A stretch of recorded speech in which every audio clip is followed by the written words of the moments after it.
Shalom Bapak Ibu, Saudara sekalian. Selamat pagi semuanya. Apa kabarnya? Luar biasa ya, puji Tuhan. Kita kembali berjumpa melalui perjumpaan kita di minggu yang ketiga ini, tanggal 19 bulan April tahun 2020. Dan kita selalu bersyukur walaupun kita berada di dalam situasi yang seperti ini, yakinlah bahwa Tuhan tidak pernah meninggalkan kita seorang diri. Nah, sebelum kita bersama-sama mendalami firman Tuhan pagi hari ini, kita akan berdoa bersama-sama. Bapa Surgawi, kami mengucap syukur pagi hari ini kami diizinkan Tuhan untuk kembali bersekutu dengan Engkau. Dan tentunya Roh Kudus yang mengambil alih pemberitaan firman Tuhan sebagai dasar dan landasan iman kami di dalam menghadapi dunia yang tidak ada kepastian ini. Roh Kudus sekali lagi ambil alih agar gerejamu mengalami suatu perubahan, terutama perubahan iman, supaya iman kami semakin kuat, semakin berakar ke dalam. Roh Kudus, kuasai kami, hamba-Mu yang bukan apa-apa ini, tidak bisa berbuat apa-apa dan bukan siapa-siapa, mohon petunjuk daripada Engkau. Terima kasih Bapa, di dalam nama Yesus Kristus kami mengucap syukur dan berdoa. Amin, amin, amin.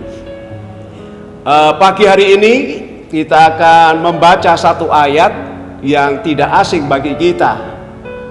Ya, mari kita akan baca bersama-sama di dalam Injil Matius pasal 7 ayat 21. Demikian firman Tuhan. Bukan setiap orang yang berseru kepadaku Tuhan, Tuhan, akan masuk ke dalam kerajaan surga, melainkan dia yang melakukan kehendak Bapa-Ku yang di surga. Ini teks yang kita akan dalami supaya kita betul-betul mengerti apa yang sedang disampaikan Tuhan, dibarengi dengan situasi keadaan yang tidak menentu ini. Dan hari ini sebelum kita masuk secara keseluruhan di dalam teks ini, tentu kita akan mengetahui kerangka besarnya, ya, kerangka besarnya. Nah, menurut Alkitab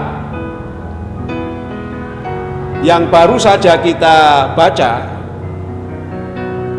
kita diberitahu bahwa kerangka besarnya itu di mana manusia pertama setelah jatuh dalam dosa, maka hidup mereka mengalami suatu penderitaan.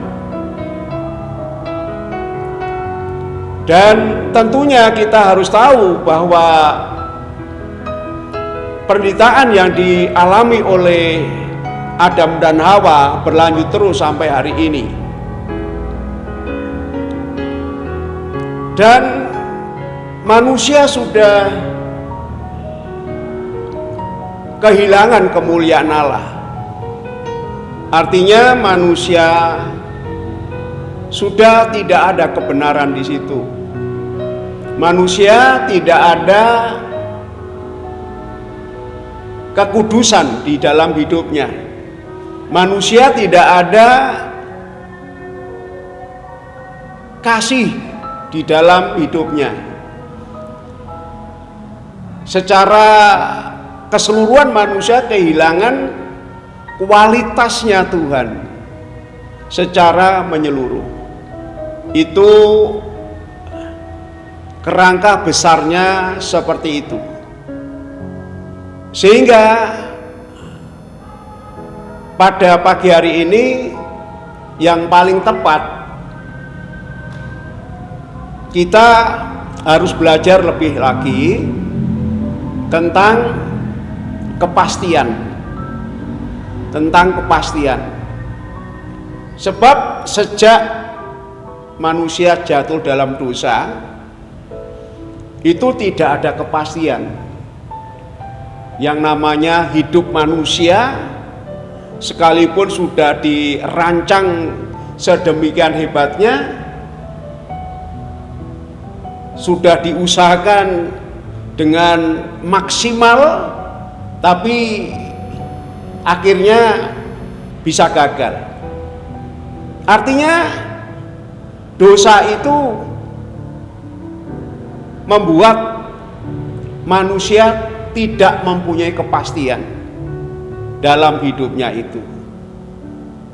Nah, untuk itu Bapak Ibu Saudara sekalian, kalau dunia ini tidak ada kepastian, tentu Bapak Ibu tahu yang hadir 2000 tahun yang lalu, Sang Juru Selamat kita Yesus Kristus telah datang ke dunia ini untuk menjawab bahwa di dalam Dia, di dalam Yesus Kristus, di situ baru ada kepastian, baru ada kepastian. Nah, tentunya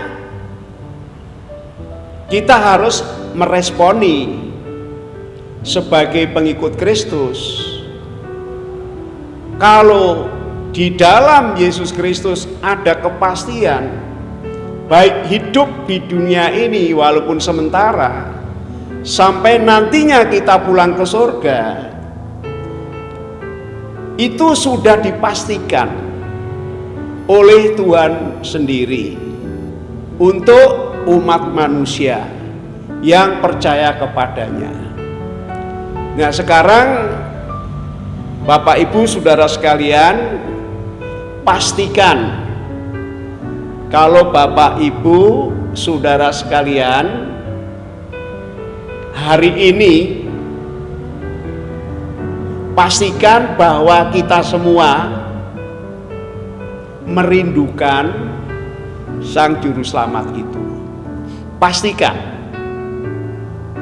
Itu satu. Kedua, pastikan Bapak Ibu Saudara sekalian semua bahwa kita semua adalah murid-murid Kristus. Bukan ikut-ikutan, bukan penggembira, bukan sebagai penonton. Sekali lagi, kalau dunia ini sudah tidak ada kepastian, maka Yesus datang memberi kepastian. Lalu kita semua yang sudah mendapatkan kepastian dari Kristus, hidup kita ini, maka ya sudah sewajarnya lah kita harus juga memberikan kepastian bahwa kita adalah murid-murid Kristus. Amin.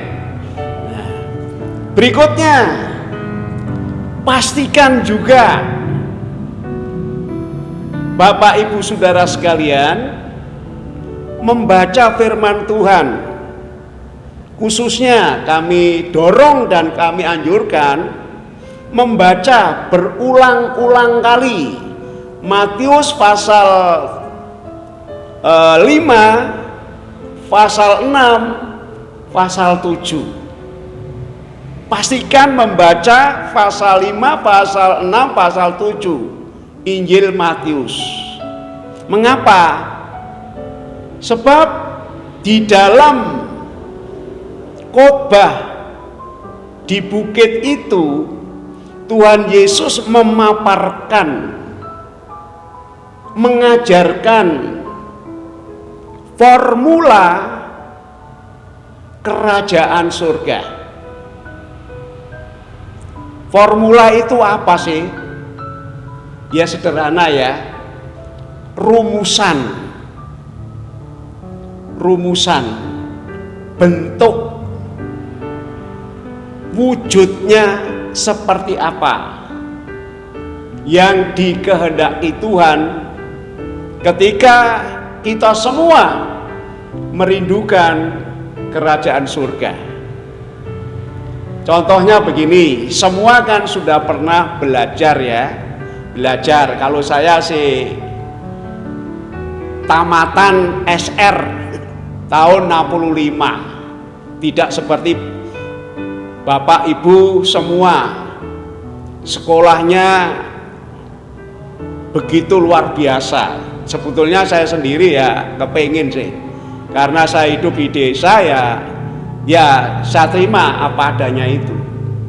Tapi sampai hari ini saya tetap belajar kepada Bapak Ibu semuanya. Nah, coba saya mau tanya, ketika Bapak Ibu Saudara belajar, selama belajar, pelajaran yang paling sulit itu apa? Coba saya ingin tahu. Ada yang mengatakan di pojok sana matematika. Wah, ada yang mengatakan bahasa Inggris. Dan banyak mereka menghadapi kesulitan-kesulitan seperti itu. Tapi kesulitan-kesulitan itu kalau Bapak Ibu mendapatkan kuncinya atau rumusnya, apa yang menjadi kesulitan itu akhirnya berubah menjadi sesuatu yang sangat mudah sekali. Betul enggak? Kan begitu, ya kan? Jadi sama di dalam ayat tadi, sepertinya masuk surga itu sulit sekali. Sebab Tuhan mengatakan bukan orang yang berseru-seru. Di dalam terjemahan yang lain itu berkata-kata. Dalam terjemahan lain memanggil Tuhan, berseru, memanggil, berkata-kata. Baik pada waktu kita berdoa, berseru, sampai kita menjerit, sampai kita suaranya habis, berseru dalam doa, berseru di dalam pujian dan penyembahan, berkata-kata.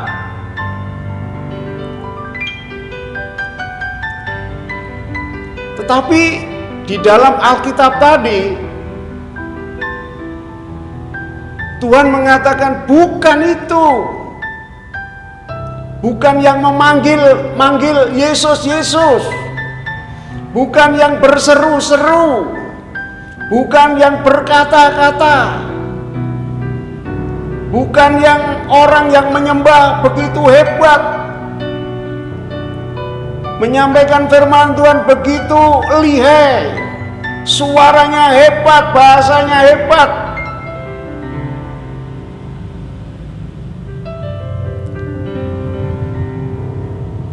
Tetapi Tuhan mengatakan, bukan itu. Bukan itu. Nah, kalau begitu, yang seperti apa kalau bukan itu? Nah, kita harus tahu latar belakangnya, konteksnya, ya, konteksnya. Nah, kalau kita membaca di dalam Perjanjian Baru, Bapak Ibu Saudara sekalian, perlu Bapak Ibu memahami konteksnya. Berkali-kali kita harus belajar konteksnya, di mana selama 4 abad orang Yahudi, orang Israel sudah tidak pernah mendengar firman Tuhan lagi. Sudah tidak ada nabi yang diutus Tuhan untuk berbicara. Terus tentunya kita merenungkan, ada apa ini? Nah, selama kurang lebih 4 abad, 400 tahun ini, bangsa Yahudi khususnya sudah tidak mau namanya dipimpin Tuhan, alias sudah tidak membutuhkan Tuhan lagi, karena merasa sudah lihai. Bapak Ibu, saking lihainya, ya, perintah Tuhan yang jumlahnya 10 yang diberikan Tuhan melalui Musa itu disulap, Bapak Ibu, menjadi 613 peraturan. Hebat kan? Luar biasa, ya. Ya. Dan akhirnya Tuhan tidak mau bicara dengan orang-orang yang seperti itu modelnya. Orang-orang yang merasa bisa, merasa tidak berdosa, merasa suci, merasa hebat, tidak perlu Tuhan. Pada waktu zamannya Yesus, Bapak Ibu, ya, kerajaan utara dan selatan itu bermusuhan terus-menerus.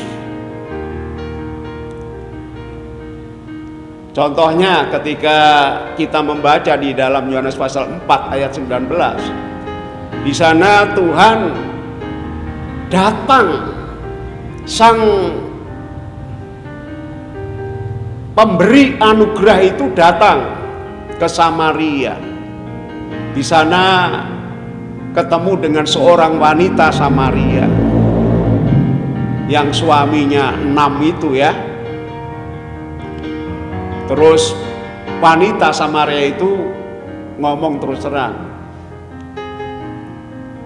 Bapak kan orang Yahudi, saya orang Samaria. Enggak pernah namanya akur, enggak pernah itu.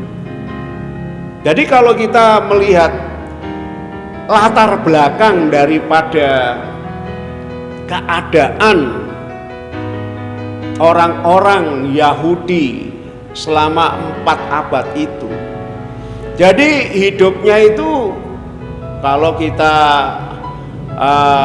mencoba untuk mengingat di dalam Perjanjian Lama, Kejadian pasal 1 ayat 2, ya, di mana di situ terjadi kekacauan, ya, gelap gulita, ya, tohu wabohu.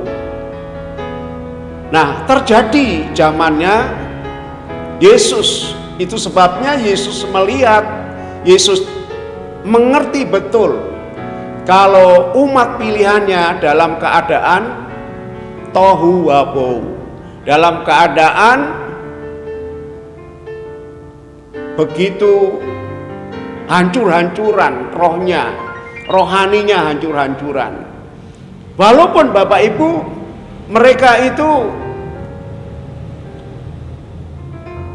pegangannya itu Taurat Musa dan kitab nabi-nabi yang disebut perjanjian lama, wah cukup lihai, doanya, suaranya luar biasa ketika membaca hukum-hukum Taurat itu begitu luar biasa, pujiannya luar biasa, nyanyiannya luar biasa, semua luar biasa.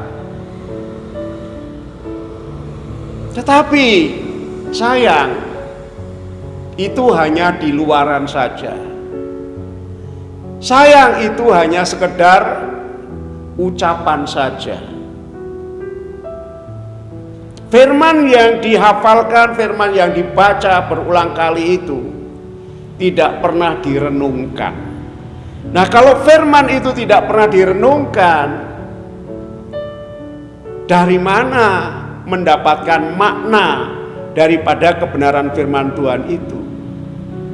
Memang merenungkan firman itu tidak gampang Bapak Ibu, sangat sulit, apalagi di sekitar kita ini banyak gangguan termasuk HP. Kok merenungkan, membaca firman Tuhan itu sulit? Kalau bisa tidak perlu membaca firman Tuhan, sekalipun ada perintah membaca firman Tuhan, ada perintah untuk merenungkan firman Tuhan itu siang dan malam, ada perintah untuk memperkatakan firman Tuhan. Jadi latar belakangnya, kalau Yesus datang dan memberikan formula berseru yang benar, berarti apa yang saya terangkan secara singkat yang sederhana tadi, bahwa orang-orang Yahudi, orang-orang Israel itu hanya luaran saja. Jadi kebenaran tidak ada pada dirinya, nggak ada. Walaupun membaca firman Tuhan, ya, berdoa dengan sungguh-sungguh, tetapi kebenaran itu tidak ada. Yang ada adalah kebencian, yang ada adalah kebohongan, yang ada adalah kesombongan, yang ada adalah hati yang kotor. Nah, oleh karena itu Bapak Ibu Saudara sekalian, Yesus Kristus datang untuk apa? Untuk memperbaiki. Karena ketika kita membaca di dalam teks ini, maka kita melihat ada dua golongan, ya, golongan Yehuda, golongan Israel yang di sebelah utara dan selatan ini. Kedua orang ini tidak hanya tidak akur, tetapi saudara perhatikan, mereka saling mengejek satu dengan yang lain. Itu keadaannya seperti itu. Nah, oleh karena itu Tuhan ingin datang untuk memberikan pertolongan kepada mereka, baik orang Yehuda maupun orang Samaria. Tuhan itu kasihnya itu besar, kasihnya itu untuk mereka semuanya. Tetapi kenyataannya kalau kita melihat tadi di dalam teks tadi, Bapak Ibu Saudara sekalian, yang mau menerima ajaan daripada Sang Juru Selamat Yesus Kristus itu adalah orang-orang yang terkenal, yaitu derajatnya, terkenal kebodohannya, yaitu orang-orang yang ada di Galilea sekitarnya. Sedangkan orang-orang yang mempunyai jabatan, mempunyai gelar adalah orang-orang Yudaisme. Nah, ketika kita coba rangkum di dalam teks ini, di dalam perikop ini secara keseluruhannya, maka dua golongan ini, Bapak Ibu Saudara sekalian, yang mendapatkan pengajaran yang paling dalam adalah orang-orang Yehuda, orang-orang Yahudi. Ya, Tuhan mengatakan bukan cara seperti itu. Berseru, begitu suaranya luar biasa, pakaianmu hebat. Bukan itu. Doamu bukan seperti itu. Menyalahkan orang lain, membenarkan dirimu itu. Maka Tuhan menegaskan, siapapun, tidak peduli golongan orang-orang yang ada di Samaria yang Anda benci, atau Anda orang-orang yang ada di Yerusalem, Tuhan tidak melihat itu. Siapapun mereka yang mau berseru kepada Tuhan, disertai, dibarengi dengan apa? Perbuatan-perbuatan yang nyata. Kalau bahasa Jawa Timur, kelakuan itu, ya, itu harus seperti apa yang kita serukan. Kalau kita menyerukan Yesus luar biasa, Yesus Maha Kasih, Bapakku Abraham, misalnya, mengaku Abraham itu bapaknya, tapi Abraham punya ketaatan, tapi mereka orang-orang Yudaisme tidak taat sama sekali. Nah, golongan yang dianggap remeh ini, orang-orang Galilea, justru meresponi ajaran Tuhan, ya, menanggapi firman Tuhan. Akhirnya mereka mau berubah, ya, berubah, tidak seperti orang-orang yang ada di Yerusalem, ya, hanya bisa berseru, hanya bisa berdoa dengan serius, suaranya hebat. Ketika berkata-kata firman Tuhan hebat, tetapi tidak ada kebenaran sama sekali. Itu sebabnya di dalam ayat 23 Tuhan mengatakan orang ini jahat di hadapanku. Tuhan mengatakan orang-orang ini, golongan-golongan ini jahat. Hati-hati Bapak Ibu, kalau Tuhan sudah mengatakan kepada kelompok yang sok tahu, sok merasa benar, sok merasa suci, ya, suaranya setinggi langit, ketika mereka berdoa, ketika mereka memuji Tuhan, ketika mereka berbahasa roh, barangkali begitu, sampai gedung gereja horeg misalnya. Tapi bukan itu, kata firman, bukan itu. Apanya ditegaskan? Melakukan kehendak Bapa, melakukan firman Tuhan yang dibaca itu, melakukan firman Tuhan yang disampaikan itu yang diinginkan Bapa kita Yesus Kristus. Oleh karena itu, sekali lagi, mari kita bersama-sama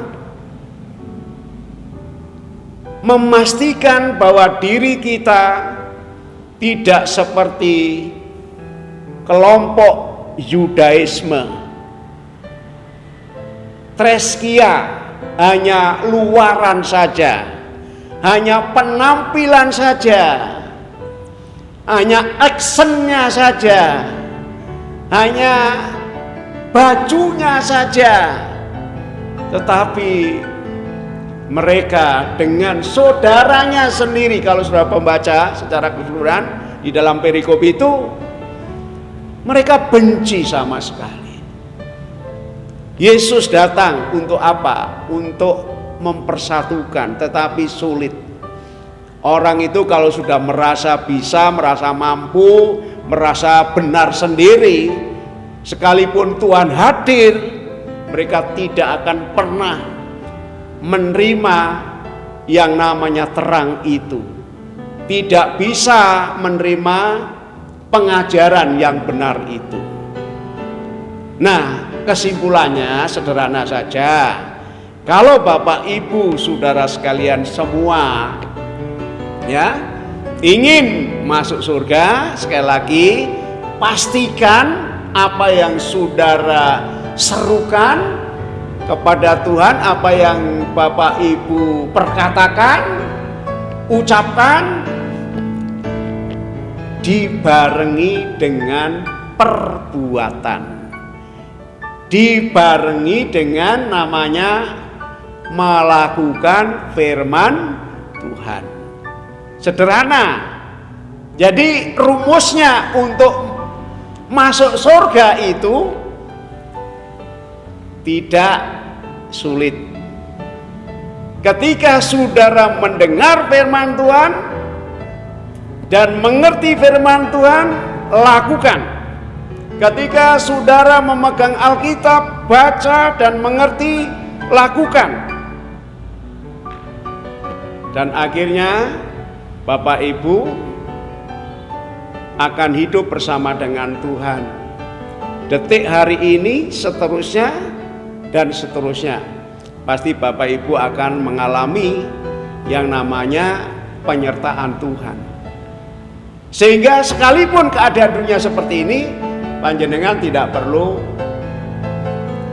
khawatir. Karena yang datang di dalam hidup kita adalah Tuhan yang pasti bisa menolong kita. Oleh karena itu, mari melalui renungan yang singkat ini dan sederhana ini, yang penting di sini adalah Bapak Ibu meresponi firman, melakukan firman, tidak seperti orang-orang yang ada di sekitar sana-sana, yaitu Yerusalem, merasa benar, merasa bisa, merasa hebat. Tapi Tuhan mengatakan bukan itu, bukan itu. Apa Tuhan? Lakukan firman Tuhan, berbuatlah sesuai dengan firman Tuhan. Itulah yang menjadi kerinduan Tuhan. Kita berdoa. Bapak, di dalam nama Yesus, kami berkati jemaat-Mu. Kami doakan supaya mereka memiliki hati Yesus, pikiran Yesus, kasih Yesus. Akhirnya mereka akan disanggupkan oleh Roh Kudus untuk mengasihi Tuhan, untuk beribadah secara benar dan baik. Dan kami berdoa supaya mereka dalam keadaan sehat-sehat saja oleh karena rahmat dan anugerah Tuhan. Di dalam nama Yesus Kristus kami mengucap syukur dan berdoa. Amin, amin, amin.